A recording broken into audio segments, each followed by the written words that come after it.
Amém, a paz do Senhor, amém? Boa noite. Quando o pastor perguntou se eu poderia ministrar hoje, eu fiquei pensando, o que ministrar no último dia que você vai pregar em um ciclo num lugar? Que eu vou pregar mais vezes nesse altar em nome de Jesus. Se não for vir para pregar, pelo menos para lavar o banheiro, eu vou vir. É desafiador. Mas Deus, Ele colocou algo no meu coração que, conforme eu ia preparando, eu percebi assim, como se fosse um resumo de tudo que a gente tentou passar ao longo desses 5 anos. E o tema dessa noite é um reino de continuidade. E eu gostaria que você abrisse em Eclesiastes capítulo 7, no verso 8. Eclesiastes 7, verso 8. Um reino de continuidade.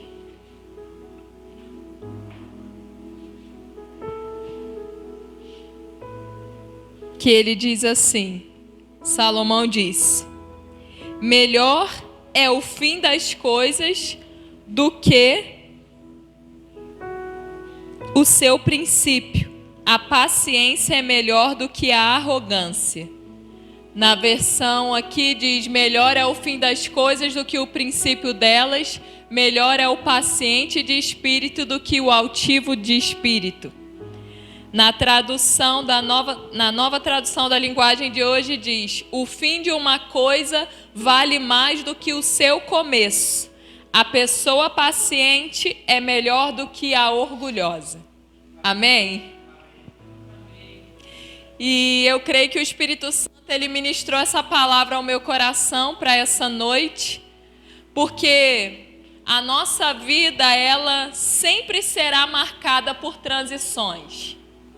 Não se trata apenas no momento atual, mas ao longo da nossa vida, nós viveremos muitas transições, muitas mudanças, muitos fins, muitos recomeços. Isso vai marcar a gente para sempre. Isso acontece quando você é criança e começa a entrar na adolescência. Isso acontece quando você termina a adolescência, a juventude e entra na fase adulta. Acontece quando você encerra lá o ensino médio, quando você se casa, quando você tem um filho, quando você muda de casa, de cidade. Sempre vai acontecer. Transições são verdadeiras experiências de amadurecimento. E o que é que essas transições elas fazem conosco? Elas nos alargam para uma nova dimensão espiritual, emocional e até mesmo natural. Esse é o fim de uma transição. E Deus, ele não visa apenas uma continuidade linear, como já falamos aqui. O Senhor, ele deseja que nós venhamos a crescer na presença dele. Não é só avançar, mas é avançar em crescimento. Fala de uma expansão de dentro para fora. Então, muitos que nos ouvem, nós localmente estamos vivendo um tempo de transição. Mas o que é que isso significa espiritualmente para cada um de nós? Isso significa uma expansão de dentro para fora. É melhor olhar para as paredes. Que eu olho para vocês e eu sinto vontade de chorar. E Salomão, então, ele traz essa palavra de sabedoria ao nosso coração, dizendo que o fim de uma coisa vale mais do que o seu começo. E a nossa tendência é sofrer quando fases boas de nossas vidas chegam ao fim. Ninguém sofre quando o ruim acaba, sofre. A gente se alegra. Mas quando algo bom chega ao fim, isso produz incômodo, isso produz tristeza e sofrimento. Só que a palavra de Deus, ela é a verdade, amém? Você e eu só estamos aqui nessa noite porque a palavra é a verdade. E se a palavra libera esse fundamento, esse princípio, de que o fim é melhor do que o começo, será que ela está mentindo? A verdade não mente jamais. A natureza da verdade não permite que a mentira seja introduzida. Então diga assim comigo: o fim é melhor do que o começo. Independente se a gente sente isso na alma ou não, a fé que nós carregamos em nosso espírito tem essa convicção na verdade do Senhor. E a gente vê um exemplo desse fundamento em Lucas 18:18. Quando Jesus está ali e ele é interrogado pelo jovem rico. Ali a gente vê uma evidência de que esse princípio ele realmente é real. Diz assim: certo homem de posição perguntou-lhe: bom mestre, que farei para herdar a vida eterna? Respondeu-lhe Jesus: por que me chamas bom? Ninguém é bom senão um, que é Deus. Há quem diga que Jesus ele respondeu dessa forma ao jovem rico porque não podemos julgar algo bom ou ruim até que a situação chegue ao fim.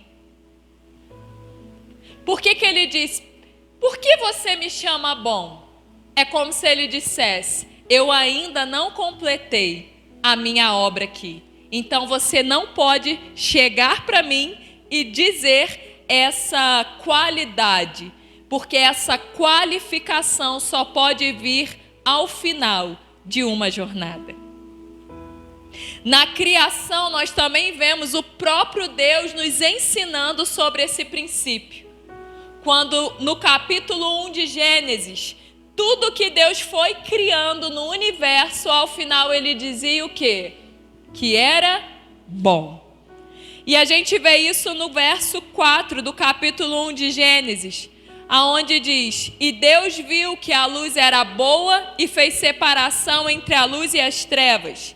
Deus chamou, no verso 10, Deus chamou a porção seca terra e ao ajuntamento de águas chamou mares. E Deus viu que isso era bom.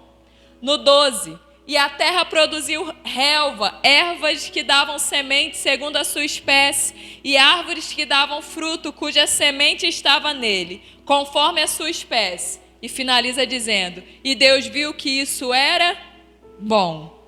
Verso 18.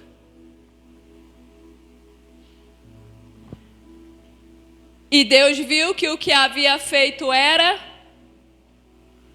No verso 21.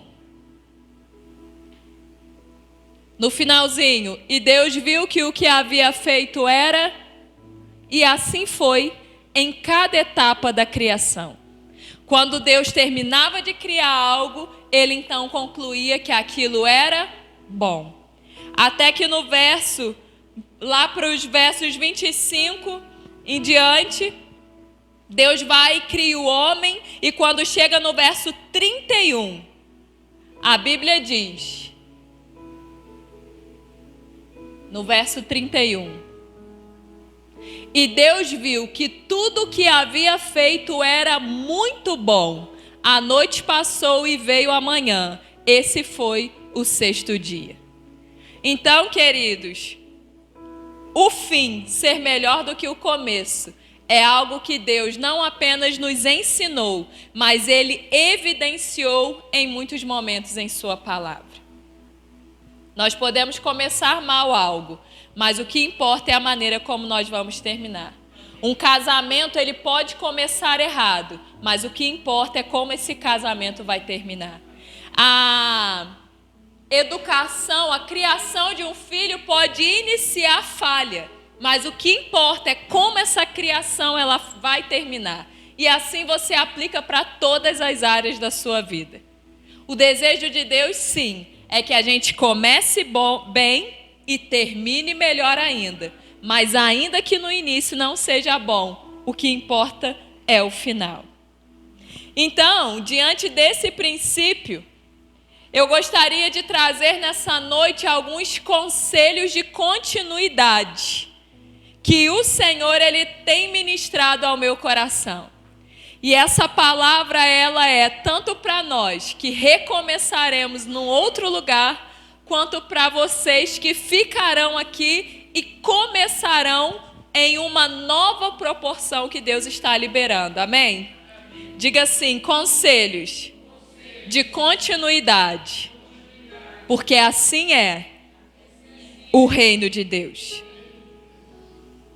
O que define o sucesso do fim de uma jornada não é a forma como começamos, mas as escolhas que fazemos ao longo do caminho. O que você escolhe diariamente é o que define se o seu fim será bom ou se o seu fim será reprovável diante de Deus. Não é o início, são as escolhas do meio do caminho. E o primeiro conselho que eu gostaria de deixar nessa noite ao seu coração é: tenha como prioridade de vida guardar o seu coração. Provérbios capítulo 4, verso 23. Salomão também, ele nos dá esse conselho, para que prioritariamente a gente guarde o nosso coração. E disse assim: tenha cuidado com o que você pensa, pois a sua vida é dirigida pelos seus pensamentos. Há uma versão que diz: de tudo que se deve guardar, guarde bem o seu coração, porque dele procedem as fontes da vida. Todo mundo aqui sabe que não adianta nada a gente tentar limpar as águas de um rio se a fonte desse rio estiver contaminada. Você tenta limpar lá na frente, mas a água vai continuar contaminada porque na sua origem havia contaminação. Mas quando a fonte ela é saudável, jorra a vida por todo o curso do rio. Aqui no final do bairro, no meio do bairro, nem sei dizer, tem um rio, não tem? Eu já ouvi falar algumas vezes que pescava-se naquele rio. Hoje tem peixe? Porque não existe mais saúde nas águas. Há uma contaminação que extirpou a vida. Agora, quando a fonte ela tem saúde, peixes podem viver dentro daquele rio. A vida pode acontecer ao redor daquele rio. Pessoas podem tomar banho ali, pessoas podem beber daquelas águas. E Salomão aqui então ele nos ensina que o nosso coração é uma fonte que precisa ser, ou melhor dizendo, é uma fonte que precisa se tornar. E depois de se tornar em uma fonte saudável, essa fonte deve permanecer em saúde. Porque é dessa fonte que vai jorrar todas as saídas da nossa vida. Quando você pensar na sua vida espiritual, a saúde vai jorrar da fonte do seu coração. Sua vida emocional, familiar, financeira, profissional, ministerial, seus relacionamentos, tudo só vai ter saúde se a fonte for saudável. Outra forma de nós compreendermos esse texto é olhando para o nosso corpo físico. Porque onde está o seu coração que bombeia o sangue para o seu corpo? Ele fica visível como suas unhas, seu cabelo? Não. O nosso coração, ele fica muito bem guardado dentro da nossa caixa torácica. Por quê? Porque o nosso coração é um órgão muito importante. Ele não tem como estar no nosso corpo de qualquer forma, exposto. Mas Deus, na sua infinita sabedoria e presciência, Ele criou uma caixa para dentro dessa caixa colocar o nosso coração e dessa forma ele ficar muito bem protegido. Isso nos sinaliza que nós devemos ter o mesmo cuidado com o nosso coração espiritual e emocional. O nosso coração, ele precisa ficar guardado, irmãos, trancados, de uma maneira muito cuidadosa. Ele não pode ficar exposto, mas guardado no Senhor, para que circunstâncias da superfície não possam contaminá-lo na profundidade. Contaminação sempre haverá, mas nós precisamos estar com o coração tão guardado para que a contaminação até entre nos ouvidos, mas não tenha um poder de descer até o coração. Porque o nosso coração espiritual e emocional é indispensável para a saúde da nossa vida e da nossa existência. O que não servir para edificação, nós devemos jogar fora e não podemos deixar cair no coração. Então, ao longo da sua caminhada, você vai ouvir muitas coisas, mas como eu sempre brinco, retenha só o que for bom. Isso não diz respeito só com pessoas que você não tem confiança, mas até com pessoas que você confia. Eu sei que para muitos aqui eu sou uma pessoa de confiança. Mas como eu já disse algumas vezes, eu já tive que voltar atrás algumas vezes para pedir perdão por algumas coisas que eu disse. Porque pessoas de confiança também podem dizer coisas que não edificam. Então, talvez seja alguém que você olha assim e você fala assim, não, fulano eu admiro, fulano eu confio. Mas se o que o fulano falou naquele momento não for para te edificar, lance fora, não deixe entrar no seu coração. Para poder discernir isso, você tem o Espírito Santo. Você pode dizer amém? Nós precisamos também, pensando nessa ideia de coração, alimentar o nosso coração daquilo que produz vida. Naturalmente falando, se a gente comer gordura todo dia, o que vai acontecer com o nosso coração, com as veias? Vão entupir, vai vir uma pressão alta, vai vir um crescimento de coração, vai vir, sei lá, pode vir um infarto. Por quê? Porque eu não me alimentei do que era saudável. O nosso coração espiritual, da mesma forma, precisa se alimentar de algo que vai produzir vida. E o próprio Cristo se autodenominou: eu sou o caminho, a verdade e a vida. O que deve então nutrir o nosso coração? Diga assim comigo: Jesus, porque Ele é a vida.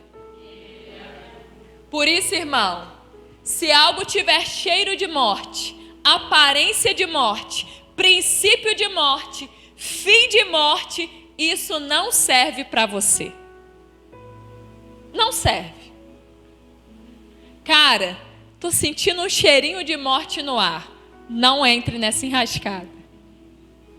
Porque você tem uma aliança com a vida. Você tem uma aliança com o Cristo vivo. Amém? Por isso eu quero te dar esse conselho dentro desse ponto. Não viva no automático, como quem está anestesiado e não tem nenhuma percepção acerca de si mesmo. Não ligue o piloto automático e siga vivendo. Mas busque sondar o seu coração constantemente pelo Espírito Santo, para que o sangue de Jesus purifique as suas intenções, purifique as suas motivações, ações e reações. Quando? Continuamente. Todo dia, peça ao Espírito Santo: sonda o meu coração. Vê se há em mim algum caminho mau. Olha para dentro de mim, Senhor, para que o Espírito Santo ele possa te revelar e te conduzir a um verdadeiro arrependimento sempre que for necessário. E dessa forma, a fonte vai continuar limpa.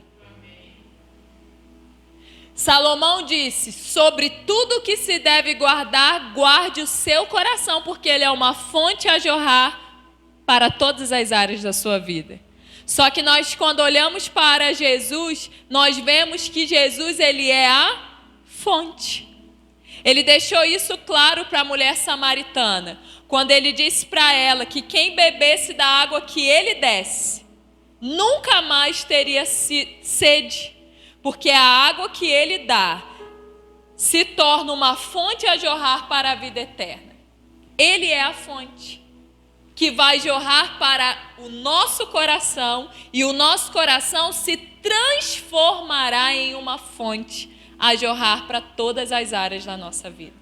Em João capítulo 7, verso 38, ele disse: quem crer em mim, como diz a Escritura, do seu interior fluirão rios de águas vivas, ou de água viva. Por isso deixe a fonte de águas vivas curar a fonte do seu coração, e a vida jorrará em você e através de você. Amém? O reino de Deus é um reino de continuidade. Não seja um lago parado, de águas paradas, mas seja um rio a jorrar para a vida eterna. Segundo conselho, um conselho de continuidade é: priorize o seu relacionamento com Deus. Priorize. Mateus 22, verso 36. Jesus ele estava sendo interrogado pelos fariseus aqui. E diz assim: mestre, um fariseu perguntando, qual é o maior mandamento da lei? Respondeu Jesus: ame o Senhor, o seu Deus, de todo o seu coração, de toda a sua alma e de todo o seu entendimento. Este é o primeiro e maior mandamento. O maior privilégio, irmãos, da nossa vida é termos nossa comunhão restituída com o Pai pelo sangue de Jesus. Não tem privilégio maior do que esse. Você pode ganhar todo o dinheiro do mundo, você pode ter todo o sucesso que a terra possa oferecer, mas o nosso maior privilégio é essa comunhão restaurada com o Pai. E para uma pessoa que nasceu de novo, que já teve essa restauração, o amor ao Pai passa a ser a sua prioridade. E essa nossa expressão de amor ao Senhor nada mais é do que uma resposta ao amor que nos alcançou primeiro. Se você de fato foi alcançado pelo amor de Jesus, a sua resposta vai ser amar ao Pai sobre todas as coisas. É natural. Quem muito ama, também ama. É uma resposta que a gente dá. Porque nós fomos amados, nós o amamos. Nós só podemos amar a Deus porque Ele nos amou primeiro. E o relacionamento com alguém que nos ama e nós também amamos essa pessoa é um relacionamento que traz o quê? Prazer. Por isso, priorize o seu relacionamento com Deus. E eu quero resumir rapidamente aqui como nós podemos e devemos nos relacionar com o Senhor. Através da oração. Que oração? Uma oração que acontece o tempo todo. Porque a oração, ela nos conecta a Deus pelo arrependimento no átrio, pelo revestimento no santo lugar e pela paternidade de Deus no Santo dos Santos. A gente relaciona com Deus através da meditação na palavra que marcou o nosso coração. Como assim? Aquela palavra que você está meditando diariamente e algo ali salta das páginas e vem diretamente para dentro de você. E essa verdade você começa a meditar e tudo que você está fazendo, aquela palavra não sai do seu coração. Isso é meditação. A palavra, ela tem o poder de nos purificar e nos ensinar no caminho que nós devemos andar. Também relacione-se com Deus através da adoração, porque a adoração, ela é um estilo de vida. A adoração não é um momento de um culto, mas é uma forma de viver. E ela tem o poder de nos transformar à imagem do Senhor. Então, quando você tem um estilo de vida de adoração, você está sendo transformado diariamente à imagem de Jesus. Você e eu também nos relacionamos com Deus através do jejum, que é uma expressão de dependência total ao Senhor. O jejum, ele nos ensina a disciplinar a nossa vida, a mortificar a nossa carne e vivificar o nosso espírito. Quando eu jejuo, eu estou me relacionando, declarando: Senhor, eu dependo totalmente de Ti. E também, por fim, através da sua fidelidade financeira. Porque quando a gente é fiel nas ofertas e dízimos, isso evidencia o senhorio do nosso coração. Porque nós honramos a quem nós temos aliança. Ou eu tenho aliança com Jesus, ou eu tenho aliança com Mamon. Se eu deixo de consagrar as minhas finanças ao Senhor, automaticamente eu passo a dedicá-las a Mamon. E não existe neutralidade nesse sentido. E foi o próprio Deus quem estabeleceu dessa forma, não foram os homens. Então, quando eu oro, quando eu adoro, quando eu jejuo, quando eu medito na palavra e eu sou fiel financeiramente, eu estou me relacionando com a vida, que é o próprio Cristo.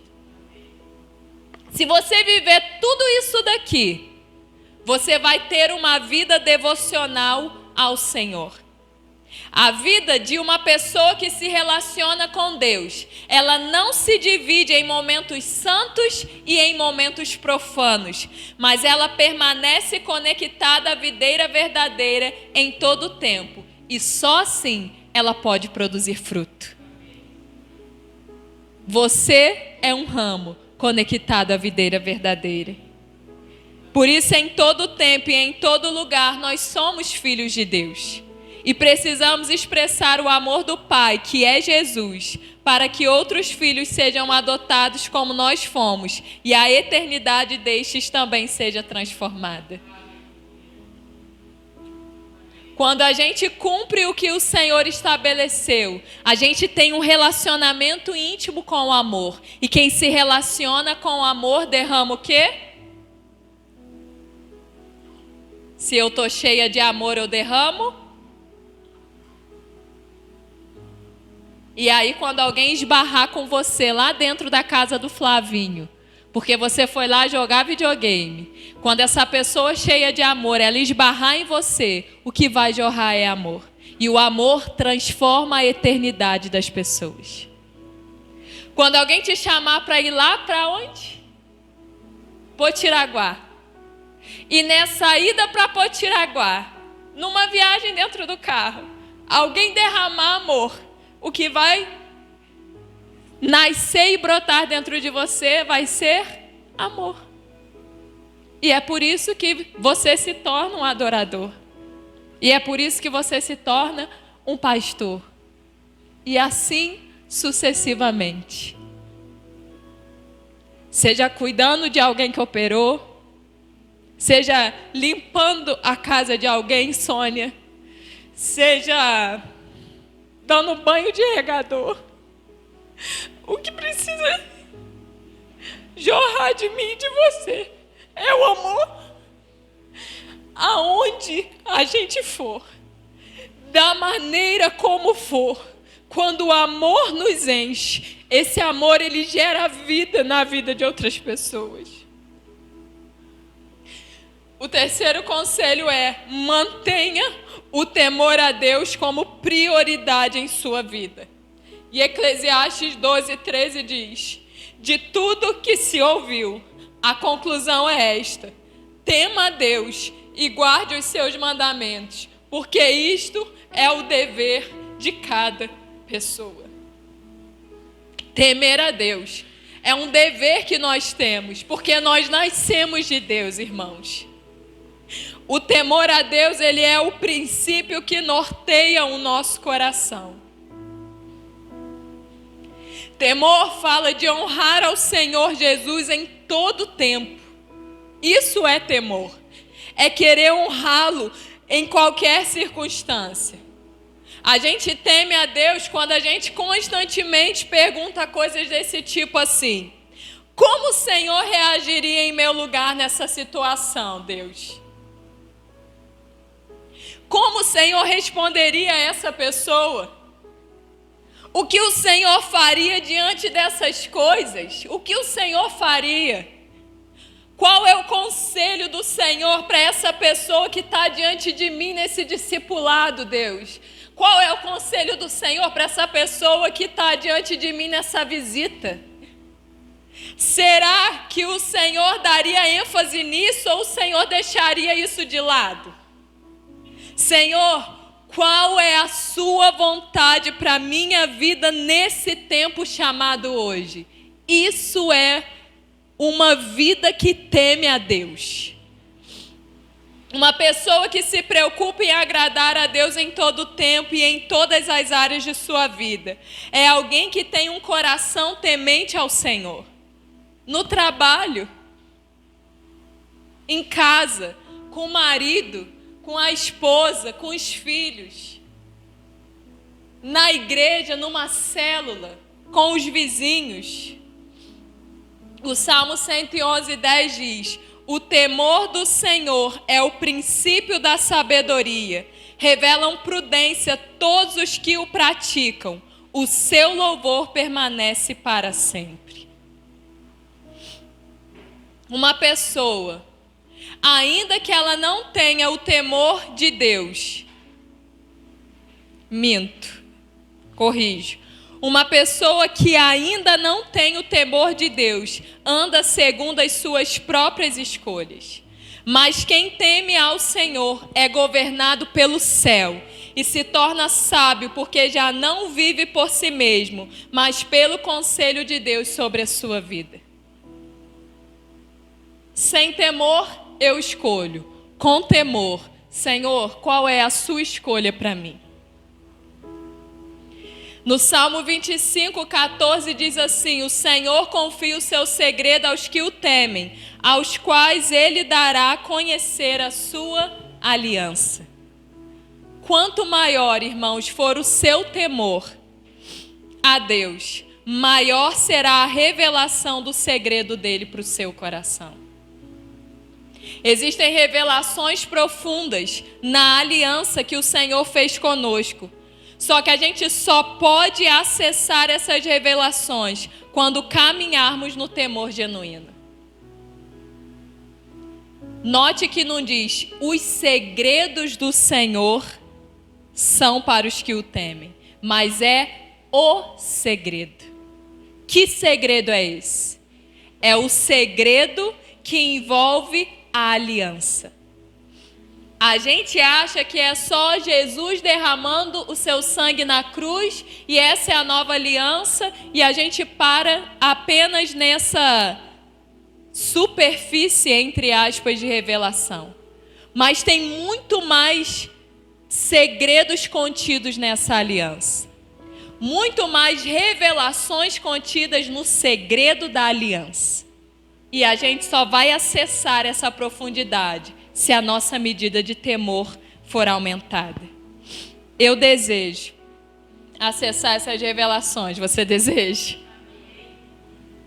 Quarto e penúltimo conselho: ame ao seu próximo como a si mesmo.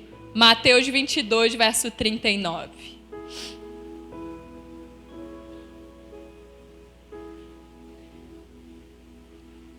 Jesus continuou dizendo no texto que nós já havíamos lido: e o segundo, semelhante a este é: amarás o teu próximo como a ti mesmo. A razão de você e eu estarmos vivos nesse tempo é para que sejamos canais do amor do Senhor. A gente só está vivo até então por isso, para sermos canais do amor. O Senhor, Ele nos amou primeiro para que nós respondêssemos em amor a Ele sobre todas as coisas. E em amor ao nosso próximo como a nós mesmos. A nossa vida, ela só tem sentido quando nós amamos. Se não houver amor, não há sentido na nossa existência. Mas quando amamos, como? Ou a quem? Quando nós amamos, obviamente, a Deus sobre todas as coisas. Mas também quando nós amamos as pessoas que aos nossos olhos são amáveis. Eu amo amar vocês, porque vocês são amáveis. Só que Jesus também nos desafiou a derramar amor sobre as pessoas que nos perseguem e que desejam o nosso mal. Amar o meu próximo como a mim mesma também é amar alguém que me queira mal. Assim como eu também preciso amar aqueles que ainda eu não conheço profundamente, para que eu possa julgar se elas mereceriam ou não o meu amor. Ou seja, eu devo amar a todos. Eu devo amar o amável, eu devo amar o que eu julgo não ser amável, e não signifique que Deus ache que ele não deva ser amado. Quem julga mal e errado sou eu. E eu devo amar até quem eu olho assim e falo, cara, eu não conheço essa pessoa. Eu não sei quem é esse senhor aqui no sinal de trânsito. Cara, eu ainda não conheço esse vizinho que mudou aqui para o lado de casa esses dias. Mas eu quero derramar amor sobre esse desconhecido. Deus nos mandou amar então a todos. E talvez você pergunte assim, mas será que isso é possível? E eu te afirmo, sim, é possível. Sabe por quê? Porque Deus nos amou primeiro quando nós éramos totalmente indignos de amor. Hoje nós somos dignos por nós mesmos? Não, mas pelo sangue o Senhor nos torna dignos.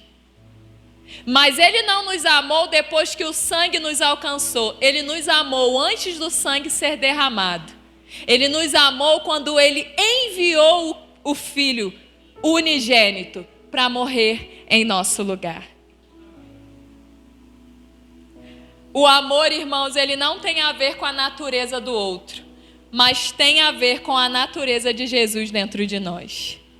É por isso que é possível amarmos a todos.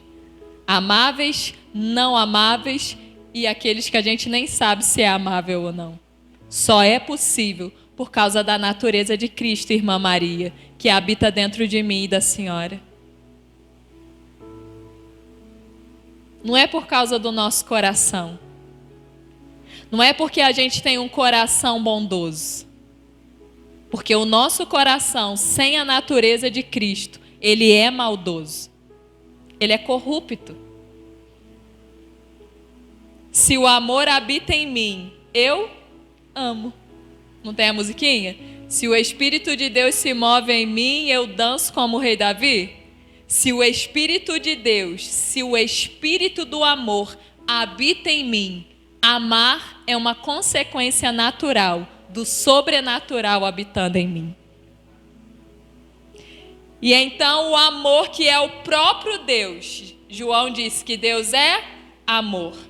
O amor do próprio Deus será um atributo do fruto do Espírito. Amor, paz, longanimidade, benignidade. Dentro de nós, que alimentará outros e permanecerá para a eternidade como dom supremo em nossas vidas. João afirmou, Deus é amor. Paulo disse que o fruto do Espírito é amor.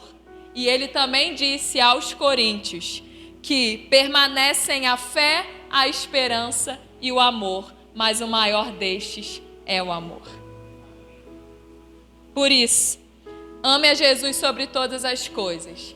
Ame a você, cuidando do seu espírito, da sua alma e do seu corpo. E ame a todos, porque quem é habitado pelo amor, simplesmente ama. Quinto e último conselho: busque ter o coração como o de Jesus. Mateus 11, verso 29.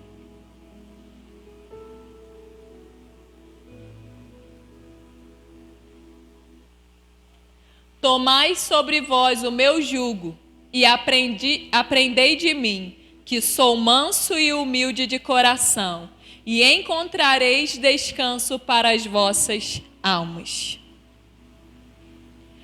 Quando a gente vem para a palavra, que a gente vem meditar sobre a vida de Jesus nos evangelhos, é totalmente perceptível que Jesus era um homem simples. Jesus, ele carregava simplicidade. A sua missão não tinha como objetivo honra e glória pessoal. Jesus, enquanto homem, ele não buscava honra e glória para si.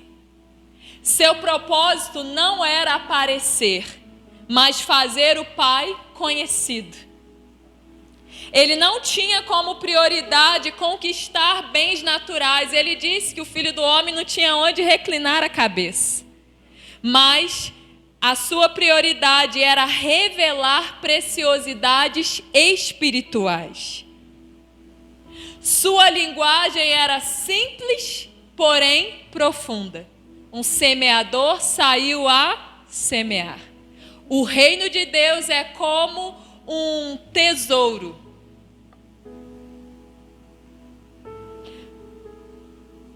Sua mansidão revelava que ele não era dessa terra. Cuspiram no seu rosto e ele não revidou. E ainda disse: Pai, perdoa porque eles não sabem o que estão fazendo.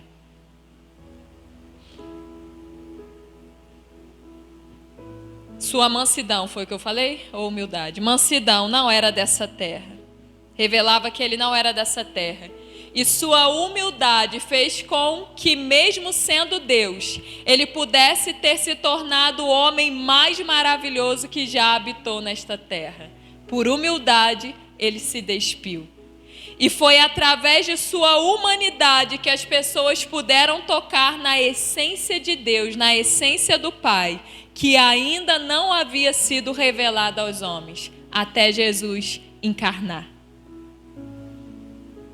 Até antes de Jesus ser encarnado, as pessoas conheciam Deus como Todo-Poderoso, como Senhor dos Exércitos, como Justo Juiz, como Alfa e o Ômega, mas eles não conheciam ao Deus Pai, porque somente Jesus, homem perfeito, pôde trazer essa revelação. Afinal de contas, ele era o Filho. Somente um Filho pode revelar o Pai. E é por isso que você e eu fomos feitos filhos de Deus. O Pai Celestial foi revelado através do Filho que se fez homem. E Jesus, como nosso modelo, então, nos ensina que as pessoas serão tocadas pela presença de Deus quando a nossa essência for como a dele, simples, manso e humilde de coração. Se alguém perguntar a você, como já disseram que foi perguntado, ué, mas fulano tem seminário de teologia? Responda com um coração puro. Não, eles não têm faculdade de teologia. Mas eles carregam o coração de Jesus. Eles são simples, mansos e humildes. E no reino de Deus, isso basta. A gente não precisa de palavras bonitas para servir ao Senhor e para edificar a vida de pessoas. A gente só precisa ser simples, responder com mansidão e viver em humildade. Quando a gente carrega o coração de Jesus, a gente não precisa nem abrir a boca, porque a nossa vida já atrai as pessoas para dentro de Deus. E eu concluo dizendo: o fim das coisas só pode ser melhor do que o início delas, quando no meio do caminho que é Jesus, nós priorizar esses 5 conselhos, e o reino de Deus pode ter continuidade dentro de nós e através de cada um de nós. Sobre tudo o que se deve guardar, guarde o seu coração. Jesus está vivo, habitando dentro de você. Por isso você pode se relacionar com Ele o tempo todo, em todo lugar e por todos os dias da sua vida. Mantenha o temor a Deus como prioridade do seu dia a dia, amando a Ele sobre todas as coisas. Ame as pessoas, a todos, como Jesus te amou. Se você compreender, ainda que minimamente, o amor que Jesus derramou sobre você, você será capacitado a amar a todo e qualquer tipo de pessoa. E busque todos os dias ter um coração simples, manso e humilde como o de Jesus. Se nós seguirmos esses princípios, nós nos alegraremos com os propósitos de Deus em nossa história, como o pastor iniciou esse culto dizendo. Nós iremos nos alegrar. Nós iremos nos satisfazer, nos deleitar na vontade de Deus. Porque, na verdade, todo momento de transição, ele revela que o Senhor está nos confiando o privilégio de sermos suas testemunhas aqui na terra. Para quem vai agora, o que Deus está nos confiando? Um privilégio de ser testemunhas dele em outro lugar. Para quem fica e dá continuidade na obra que já está acontecendo nesse lugar, mas talvez encarando com uma responsabilidade um pouco maior. O que está acontecendo? Deus está derramando, confiando o privilégio de você ser ou continuar sendo testemunha dele nesse lugar. O reino de Deus não para nunca, porque ele é um reino de continuidade. E eu quero deixar essa palavra pelo Espírito no seu coração. Viva o que for, a experiência que for, transicione ou seja transicionado pelo Senhor quantas vezes forem necessárias, e nunca perca do seu coração a revelação de que isso significa que você faz parte do reino de Deus. Um reino que não é estático, não é paralisado, não tem um fim em si mesmo, não tem o propósito de te trancar numa caixinha, mas de abrir a porta e dizer: vai, filho, vai, filha, atravessa a rua e vai falar do meu amor para o seu vizinho. Lá no seu trabalho, deixa a sua vida exalar o bom perfume de Cristo para que as pessoas me conheçam. Sim, filha, trate os seus clientes, trate, filho, os seus clientes, trate os seus patrões de uma maneira inigualável, para que eles percebam o meu amor por eles.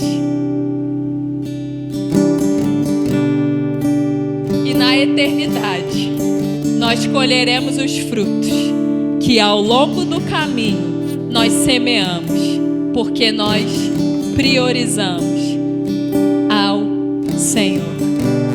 Você pode se colocar de pé? Eu te convido a orar comigo e a clamar para que o Senhor ele traga esse selo sobre o seu coração. A gente sente, a gente sofre um pouco porque a nossa alma, ela é real. Mas o que deve prevalecer não é o sentimento da nossa alma, mas é a convicção do nosso espírito. E no nosso espírito a gente sabe que o fim das coisas é melhor do que o começo. Jesus disse: se o grão de trigo não morrer, ficará ele só. Mas se ele morrer, ele produzirá muito fruto. Existem mortes, entre aspas, que elas precisam acontecer para que a frutificação seja exponencialmente maior. E eu creio que é isso que nós estamos vivendo nesse tempo. O Senhor dará uma grande colheita. O Senhor dará e produzirá através de você muitos frutos, através de cada um de nós. Ó Senhor, é com gratidão, Senhor, e alegria em nosso coração que nós recebemos a Tua boa palavra nessa noite. É como, Senhor, um solo fértil, uma terra fértil, que nós recebemos a boa palavra do Senhor. E nós queremos, em nome de Jesus, caminhar sobre cada um desses conselhos, Deus. Sim, Pai. Nós dizemos sim para o guardar do nosso coração sobre todas as coisas. Nós dizemos sim, Senhor, para uma prioridade, Senhor, do amor a Ti, do amor, do relacionamento com o Senhor. Nós dizemos sim para o temor ao Senhor norteando o nosso coração. Nós dizemos sim para que nós venhamos a amar a todos sem exceção, porque o Senhor nos amou primeiro. Um amor que reflita não apenas o amor que temos por nós, mas o amor que o Senhor derramou sobre nós. E nós também queremos dizer sim à busca pelo coração de Jesus se manifestando dentro do nosso coração. Que a simplicidade, Senhor, que o Senhor carregava venha inundar a nossa essência. Que a mansidão do Senhor venha estar sendo derramada sobre todos ao nosso redor. E que a humildade seja uma marca do nosso caráter em todo tempo e em todo lugar. Que essa palavra ela venha como um selo sobre cada um de nós nessa noite. E que a partir de nós o reino do Senhor tenha continuidade. O reino que não tem visível aparência, mas que habita dentro de cada um de nós. Um reino que se manifesta não através de uma religião, mas através de um caráter que vive os princípios que o regem.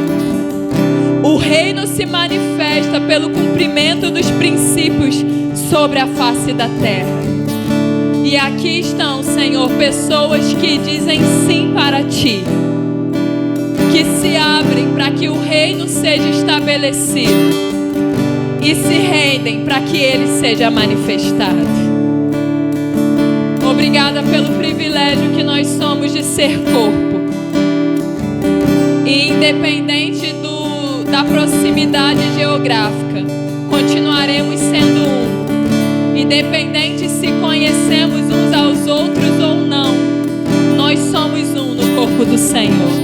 E que a palavra do reino, o evangelho do reino, seja liberado em todas as nações da terra.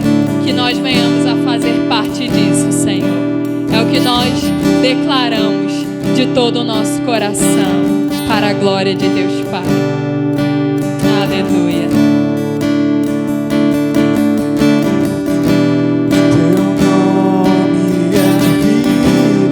Teu nome é esperança em mim, a esperança em mim. Teu nome é amor, amor que sempre me encontra, sempre me